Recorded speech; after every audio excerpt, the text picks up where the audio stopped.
First recording. Ryan won't be with us today because he's with his band getting ready for a show, so I figured I would just record something short and sweet to dip our toes in and start getting some content out there. I just want to talk about something that's important to me, as is most veterans. That would be suicide awareness, suicide prevention. Personally, knowing a few guys that I served with who have committed suicide, it's an important issue for me.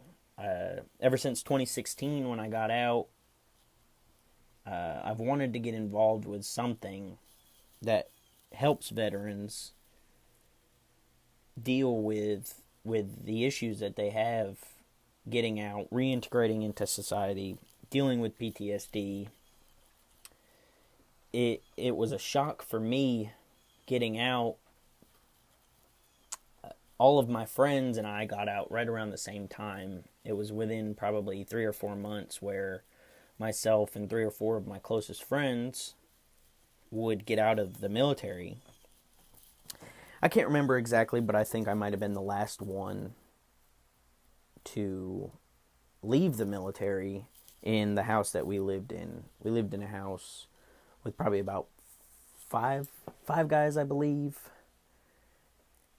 And we worked all together, so we'd go to work together. We would be home together. We'd work on cars together, go to bars together, go to Taco Bell together. You name it, there was at least 2 of us together at all times.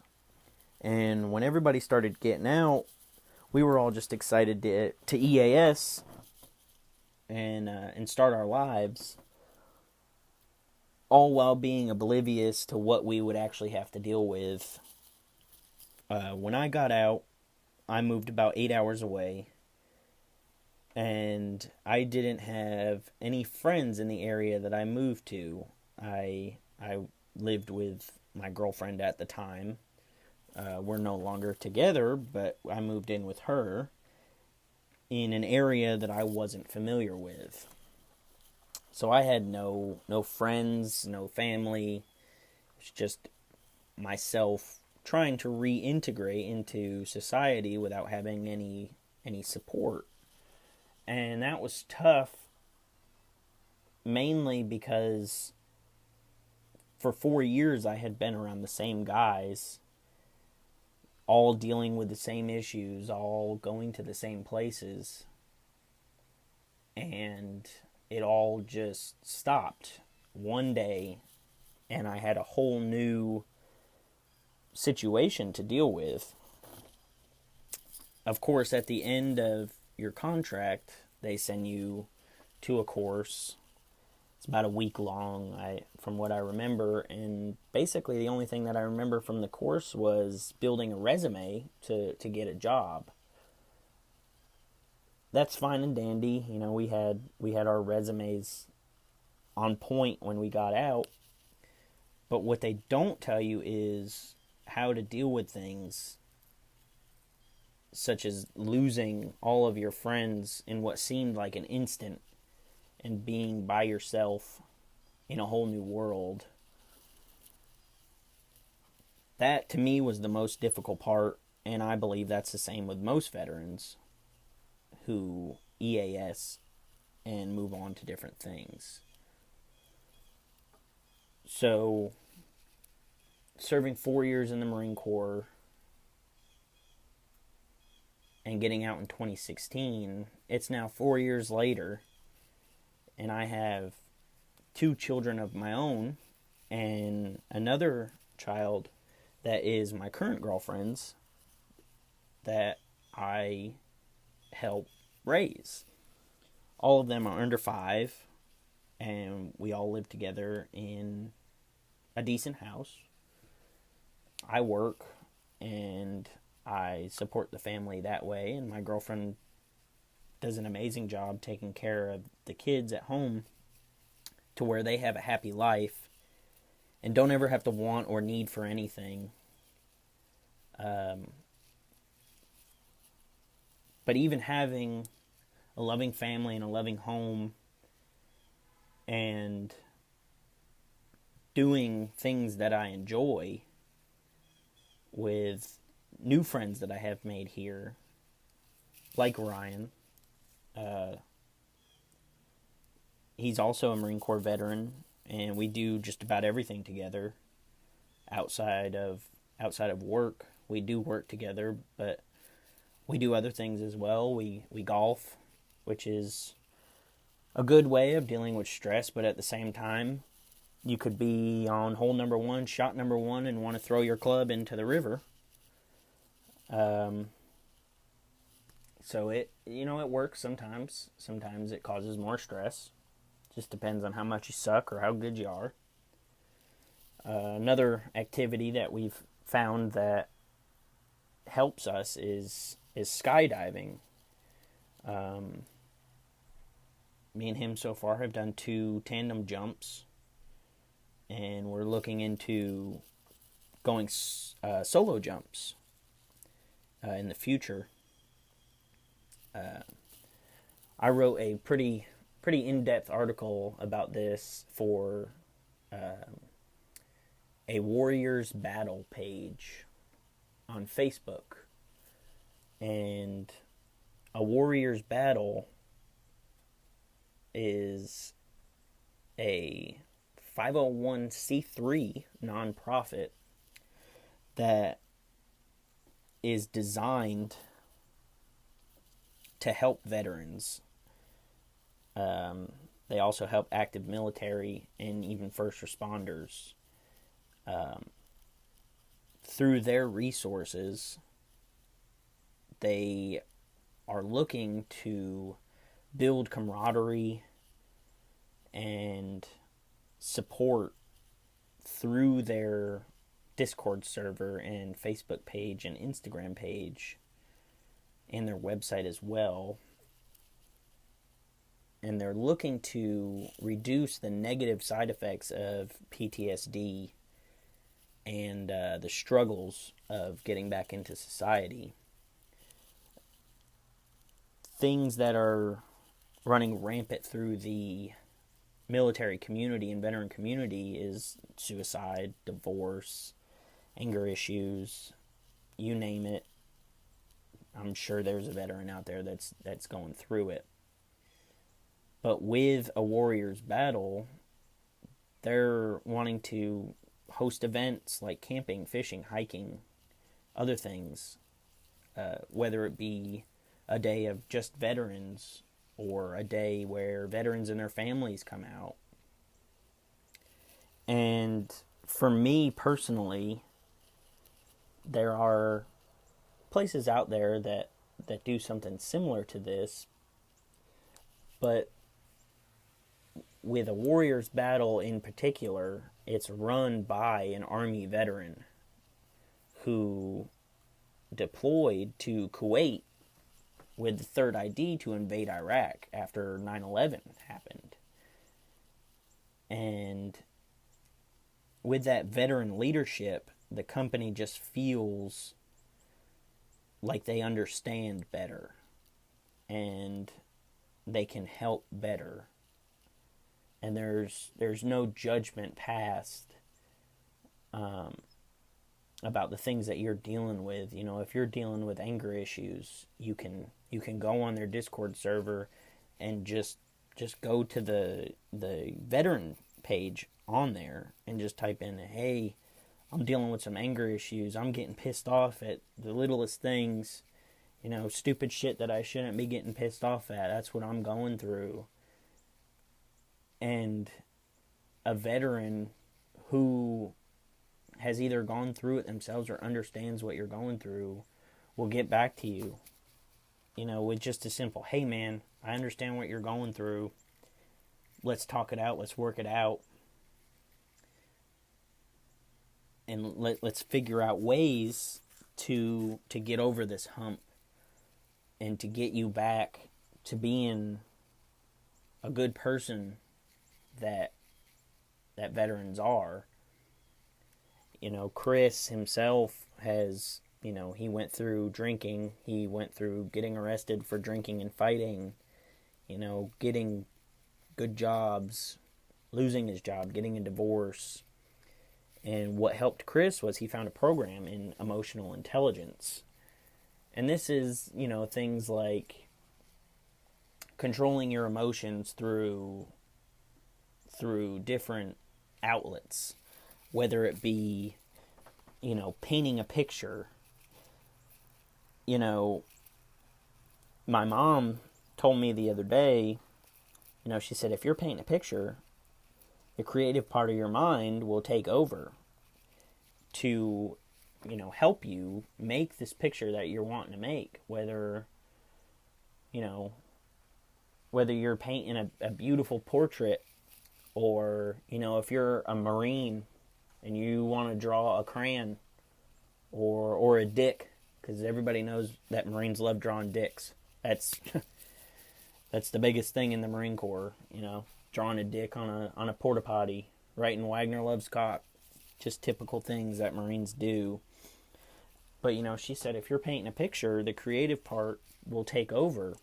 And when the creative part of your brain takes over, what it does, it will quiet the part of your brain where trauma exists, or pain, sorrow, sadness.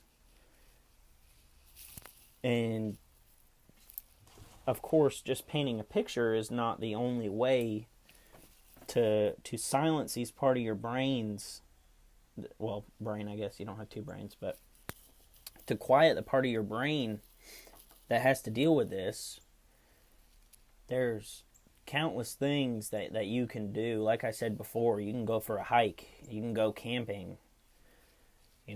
Personally, I probably wouldn't go camping because I got sick and tired of sleeping out in the woods in a damn tent big enough for one person, but we shoved two people in there with packs and guns and all your gear, curled up in a ball just trying to sleep. But, some people love camping, some people love hiking, fishing, basketball, football, soccer, all these sports and outdoor activities, and whatever helps certain veterans may not help other veterans. But that's what this company will do, is through veteran support and through talking things out, just building the camaraderie that's lost when you get out. That for me, that's helped more than I can even begin to explain. Like me and Ryan, for example, we worked together, and I knew he was a Marine. He knew I was a Marine. It'd be, the typical walk past each other, throw up the Terminal Lance sign, give a little head nod, and walk on. And then just one random day, he came up to me and he said, "Yo, man, you need to download this game called 8-Ball Pool." And I was like, all right, well, can we play with each other? Or, what's the deal with it? He said, yeah, we can play with each other. And that little thing right there created a friendship that for me, and I'm sure Ryan, will last well beyond the year or two that we've been friends. And that camaraderie that we have now that we're both out of the Marine Corps it's amazing, because there's things that I deal with that I don't want to talk to my girlfriend about, or I don't want to talk to my mom about. But I know, if I'm dealing with something, I can call Ryan up 24/7, and he'll be there no matter what. There's no judgment, no telling me that I'm being a pussy. Just, hey man, I know you're going through something, let's deal with it. And I'm the same way for him, and I'm the same way for any veteran. Whether we've served together or not, I'm happy to help any way that I can at any time. There's been times where I've had a buddy reply to a Snapchat story one time that I had posted. And I replied back, and he asked if we could FaceTime, and this was probably 2 or 3 o'clock in the morning. And I told him, I said, of course, man, here's my number. Feel free to FaceTime me. And we talked on the phone until 6:30 or 7 o'clock. And I'm willing to sacrifice the sleep and the time to help veterans. Same way that a warrior's battle, and any person that's a part of it, is willing to sacrifice their time, effort, whatever it takes to get that 22 suicides a day down, and to get that divorce rate down, just so that veterans can live a happy life. It one person at a time, we could grow this into something that's extremely helpful. I was listening to a podcast called the Crooked Butterfly Podcast, by one of my favorite podcasts, by a former Marine major. Brian Chontosh is his name. He's a Navy Cross recipient, and we talk through Instagram a lot. And there was a quote that he said in one of his podcasts that helped me. It was, how do you eat an elephant? And I'm sitting there in my car listening to this podcast thinking, how do you eat an elephant? Who the hell eats elephants? And then he said, one bite at a time.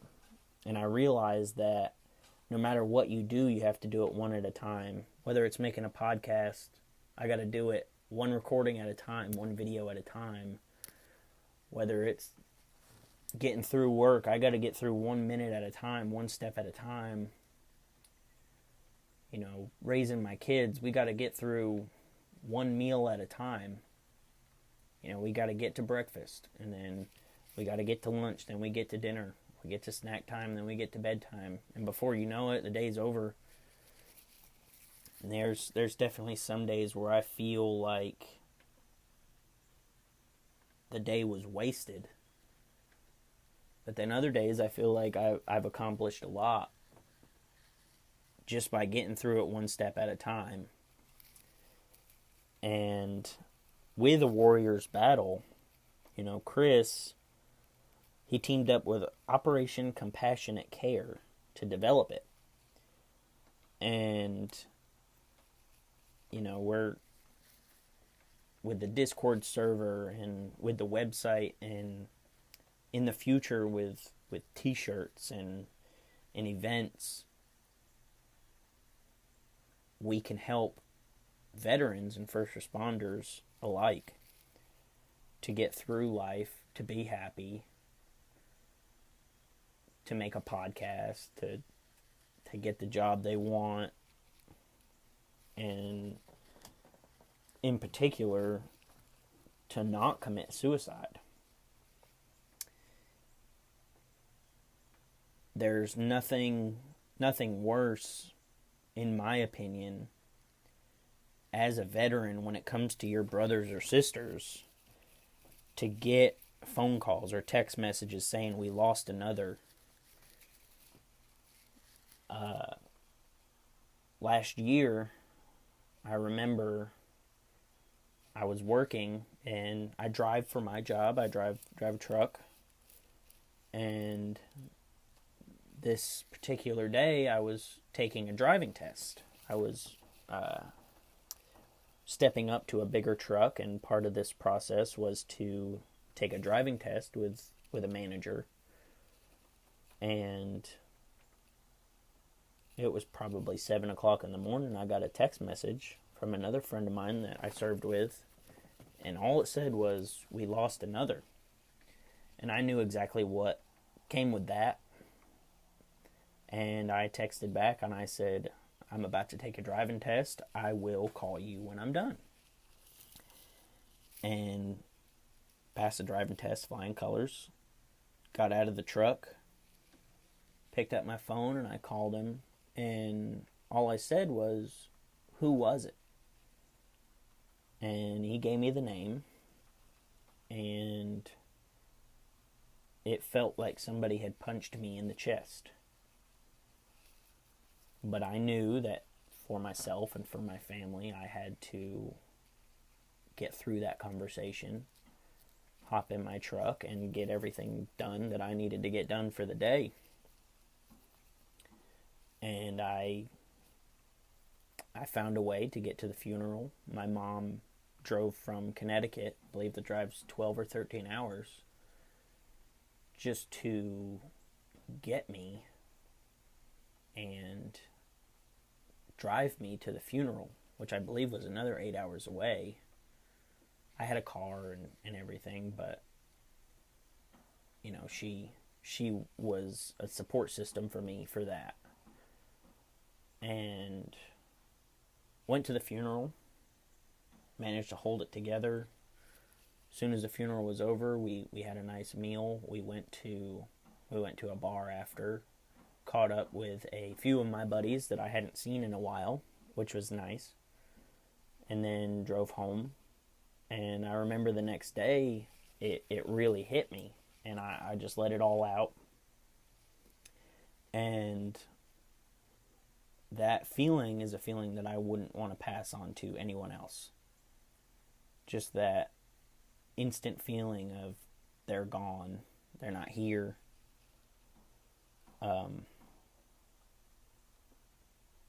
It's really painful. It's something that won't go away. You know, as veterans, we wear the bracelets, we get the tattoos, we have the memorials, we have the funerals,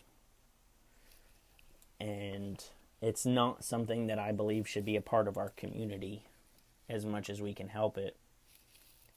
I was actually having this conversation with my girlfriend the other day about why it seems to affect the veteran community more than any other community, and the way that I tried to explain it to her was, you know, there was definitely a few guys that I served with that were closer than my own family. My mom, my dad, my brothers, my sisters, uncles, aunts, grandmothers, grandfathers. You know, I would take a bullet for my friends before I would take a bullet for my own family. Just that bond that's created there. And the instant feeling of they're gone.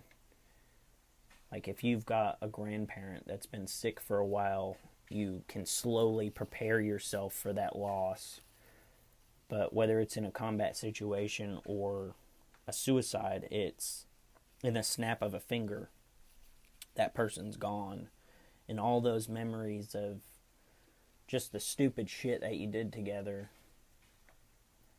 Like one of the dumbest things that I remember about my time in was being too drunk and rolling out of my buddy's Jeep and getting smacked on the head by a 12-pack of tacos.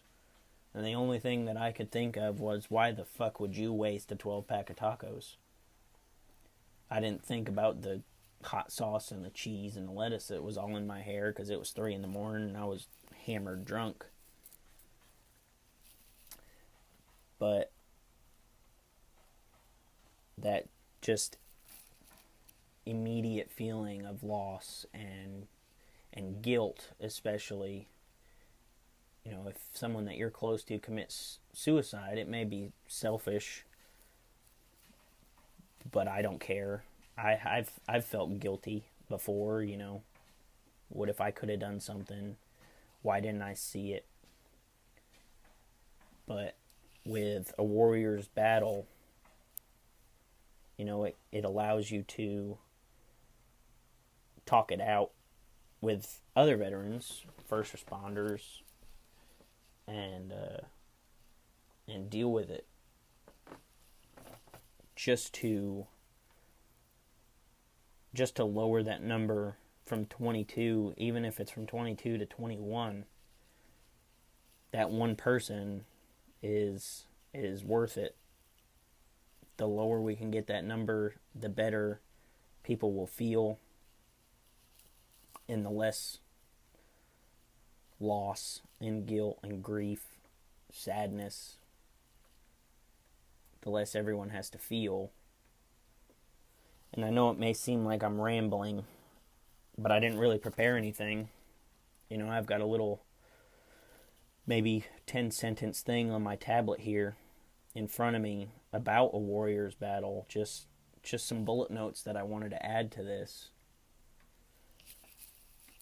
But the rest is just me talking it out, getting this podcast rolling, maybe getting some content out.